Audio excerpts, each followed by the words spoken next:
Selamat pagi, perkenalkan nama saya Konradia Pristamo Ilai, NIM 226111071. Saya mahasiswa pada Prodi PGSD, kelas B semester 4, FKIP Universitas Citra Bangsa. Di sini saya akan mempresentasikan tugas resum mata kuliah kurikulum pembelajaran yang sudah saya tulis. Lampiran 1, Keputusan Menteri Pendidikan, Kebudayaan, Riset dan Teknologi nomor 56/M/2022 tentang pedoman penerapan kurikulum dalam rangka pemulihan pembelajaran. Kurikulum Merdeka pada pendidikan dasar. Yang pertama, struktur kurikulum merdeka. Struktur kurikulum pada pendidikan dasar. Struktur kurikulum merdeka pada pendidikan dasar dibagi menjadi dua kegiatan utama. Yang pertama, pembelajaran intrakurikuler, dan yang kedua, proyek penguatan profil pelajar Pancasila. Kegiatan pembelajaran intrakurikuler untuk setiap mata pelajaran mengacu pada capaian pembelajaran. Kegiatan proyek penguatan profil pelajar Pancasila ditujukan untuk memperkuat upaya pencapaian profil pelajar Pancasila yang mengacu pada standar kompetensi lulusan. Pemerintah mengatur beban belajar untuk setiap muatan atau mata pelajaran dalam jam pelajaran atau JP per tahun. Satuan pendidikan mengatur alokasi waktu setiap minggunya secara fleksibel dalam 1 tahun ajaran. Satuan pendidikan menambahkan muatan lokal yang ditetapkan oleh pemerintah sesuai dengan karakteristik daerah. Satuan pendidikan dapat menambahkan muatan tambahan sesuai karakteristik satuan pendidikan secara fleksibel melalui 3 pilihan sebagai berikut. Yang pertama, mengintegrasikan ke dalam mata pelajaran lain. Yang kedua, mengintegrasikan ke dalam tema proyek penguatan profil pelajar Pancasila. Dan yang ketiga, mengembangkan mata pelajaran yang berdiri sendiri. Yang berikutnya, struktur kurikulum SD atau MI. Struktur kurikulum SD atau MI dibagi menjadi 3 fase. Fase A untuk kelas 1 dan kelas 2, B fase B untuk kelas 3 dan kelas 4, dan C fase C untuk kelas 5 dan kelas 6. SD atau MI dapat mengorganisasikan muatan pembelajaran menggunakan pendekatan mata pelajaran atau tematik. Proporsi beban belajar di SD atau MI terbagi menjadi 2, yaitu A. Pembelajaran intrakurikuler, dan B.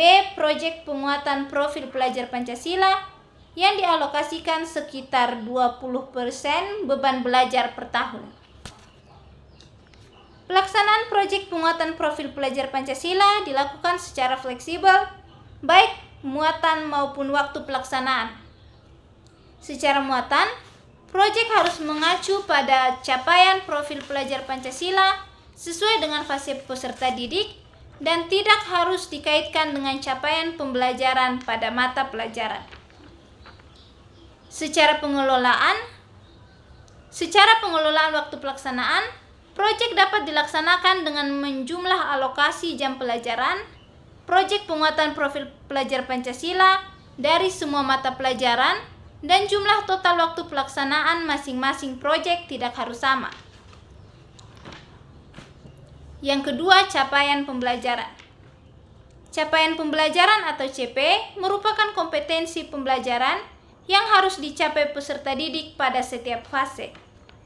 Untuk pendidikan dasar, CP disusun untuk setiap mata pelajaran.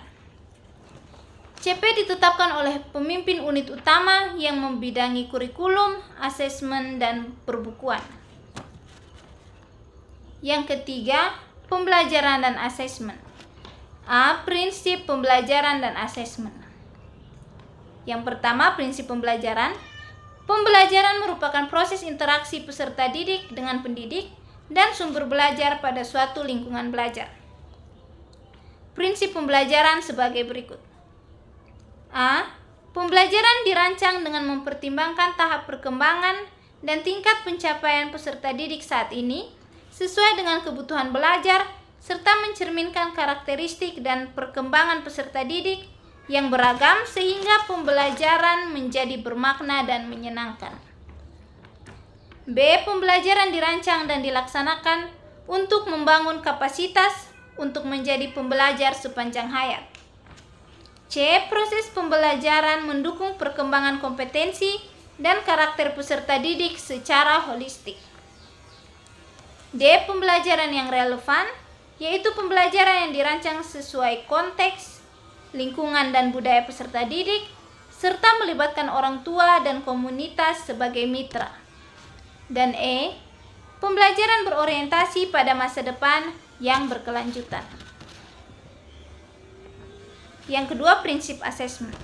Asesmen atau penilaian merupakan proses pengumpulan dan pengolahan informasi untuk mengukur pencapaian hasil belajar peserta didik. Prinsip asesmen sebagai berikut.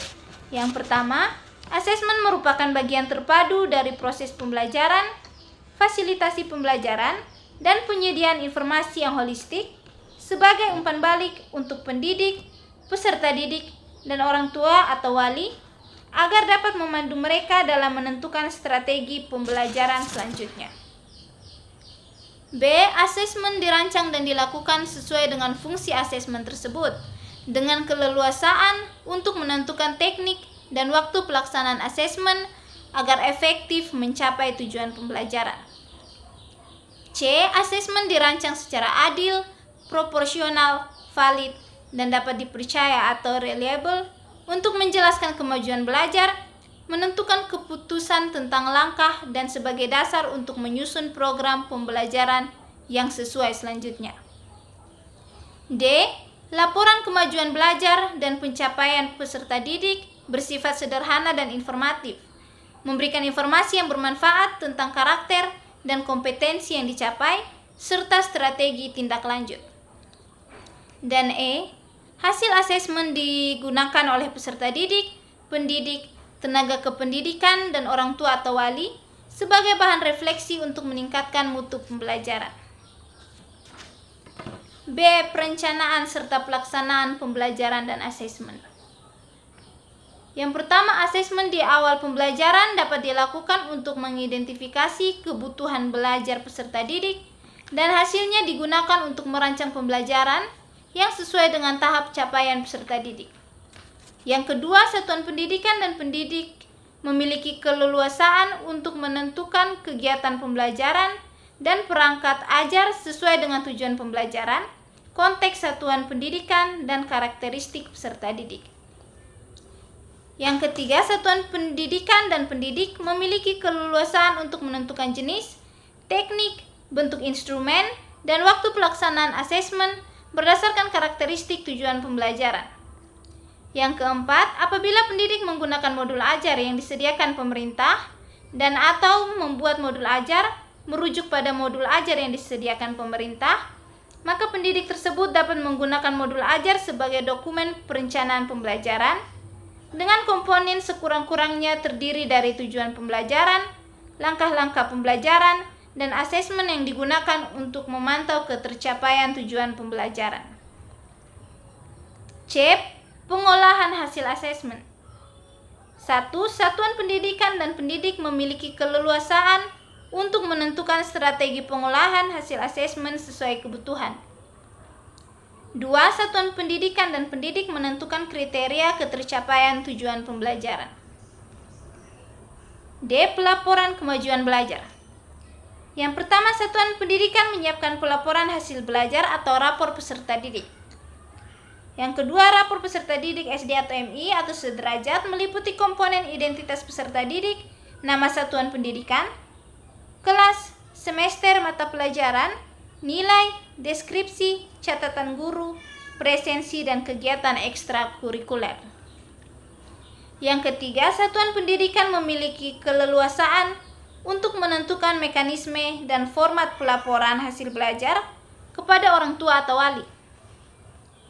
Yang keempat, pelaporan hasil belajar disampaikan sekurang-kurangnya pada setiap akhir semester.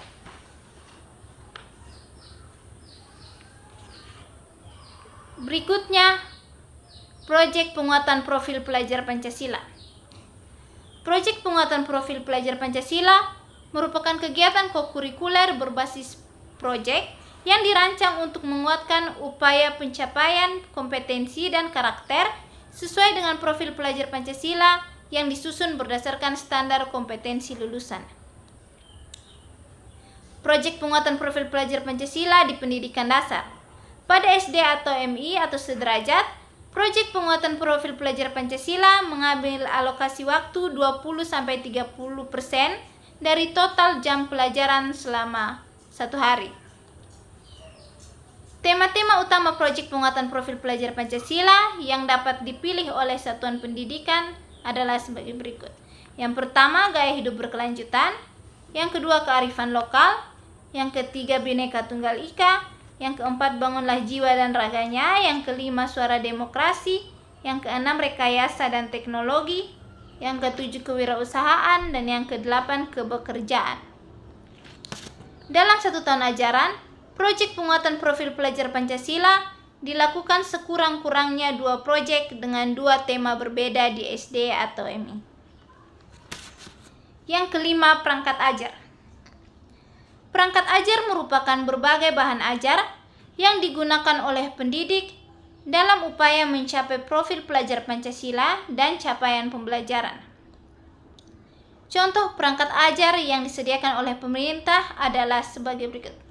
A. Modul proyek penguatan profil pelajar Pancasila.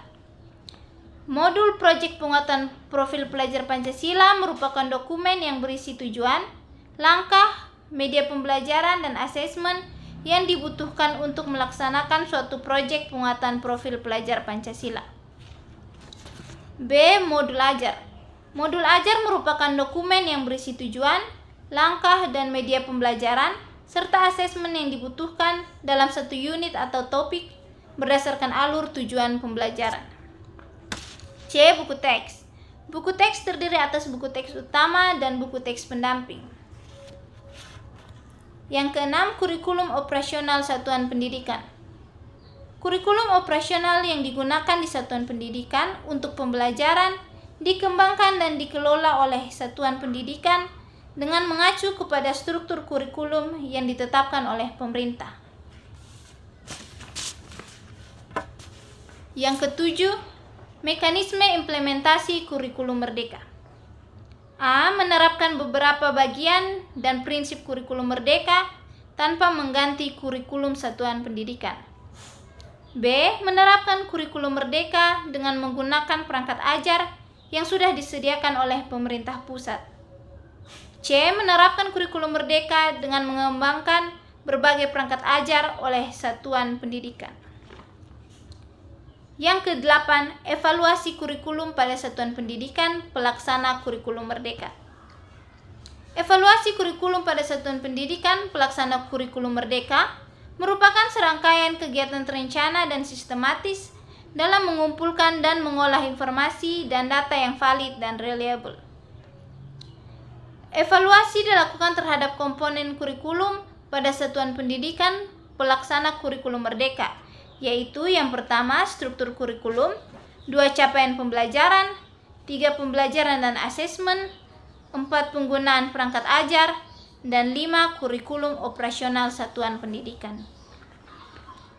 Evaluasi pembelajaran pada satuan pendidikan pelaksana kurikulum merdeka dilaksanakan oleh Kementerian Pendidikan, Kebudayaan, Riset, dan Teknologi dan dapat melibatkan yang pertama Kementerian Agama, yang kedua Dinas Pendidikan, yang ketiga Komite Satuan Pendidikan, yang keempat Dewan Pendidikan, dan yang kelima masyarakat. Satuan Pendidikan Pelaksana Kurikulum Merdeka melakukan evaluasi pembelajaran secara mandiri dan berkala.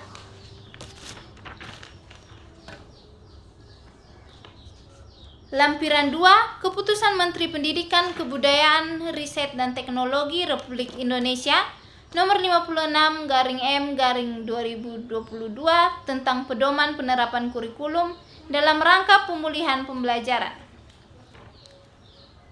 Pemenuhan beban kerja dan penataan linearitas guru bersertifikat pendidik dalam implementasi pembelajaran pada kurikulum merdeka. A. Beban kerja guru. Beban kerja guru pada satuan pendidikan pelaksana kurikulum merdeka mengacu pada ketentuan peraturan perundang-undangan yang mengatur mengenai pemenuhan beban kerja guru, kepala sekolah, dan pengawas sekolah. Berdasarkan peraturan tersebut, beban kerja guru mencakup kegiatan pokok sebagai berikut. Yang pertama, merencanakan pembelajaran atau pembimbingan. Yang kedua, melaksanakan pembelajaran atau pembimbingan. Yang ketiga, menilai hasil pembelajaran atau pembimbingan. Yang keempat, membimbing dan melatih peserta didik. Dan yang kelima, melaksanakan tugas tambahan yang melekat pada pelaksanaan kegiatan pokok sesuai dengan beban kerja guru. B. Pemenuhan beban kerja guru pada satuan pendidikan pelaksana kurikulum merdeka. Pemenuhan beban kerja guru pada satuan pendidikan pelaksana kurikulum merdeka dapat tercapai apabila jumlah guru pada satuan pendidikan pelaksana kurikulum merdeka sesuai dengan kebutuhan. Kepala satuan pendidikan menghitung kebutuhan guru berdasarkan pemenuhan beban kerja dalam struktur kurikulum merdeka. Dalam hal guru tidak dapat memenuhi ketentuan dalam melaksanakan pembelajaran dan pembimbingan paling sedikit 24 jam tatap muka per minggu berdasarkan struktur kurikulum merdeka, guru dapat diberikan yang pertama tugas tambahan, yang kedua tugas tambahan lain yang terkait dengan pendidikan di satuan pendidikan sesuai dengan ketentuan peraturan perundang-undangan. C. Penataan linearitas guru dalam pembelajaran pada kurikulum merdeka. Penataan linearitas guru dalam pembelajaran pada kurikulum merdeka selain mengacu pada ketentuan mengenai penataan linearitas guru bersertifikat pendidik, juga mengacu pada ketentuan di bawah ini. Yang pertama, pelajaran ilmu pengetahuan alam dan sosial atau IPAS, sekolah dasar, madrasah, ibtidayah dapat diampu oleh guru yang mempunyai kualifikasi akademik atau sertifikat pendidik guru kelas SD. Yang kedua, mata pelajaran dalam struktur kurikulum SD atau MI sebagaimana dimaksud dalam lampiran 1 huruf A selain A, pendidikan agama dan budi pekerti, B, pendidikan jasmani, olahraga dan kesehatan, C, bahasa Inggris, dan D, muatan lokal.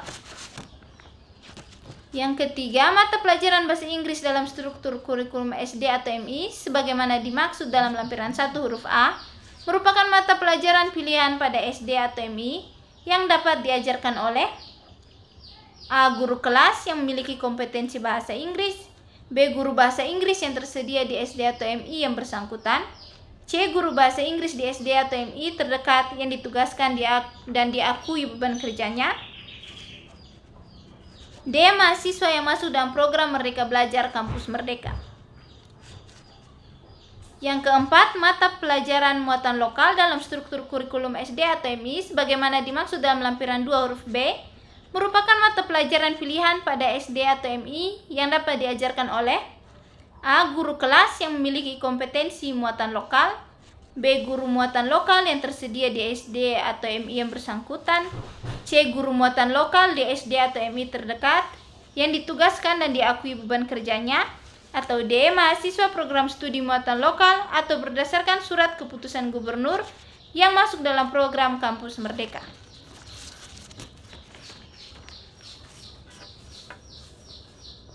Sekian presentasi dari saya, terima kasih atas perhatian.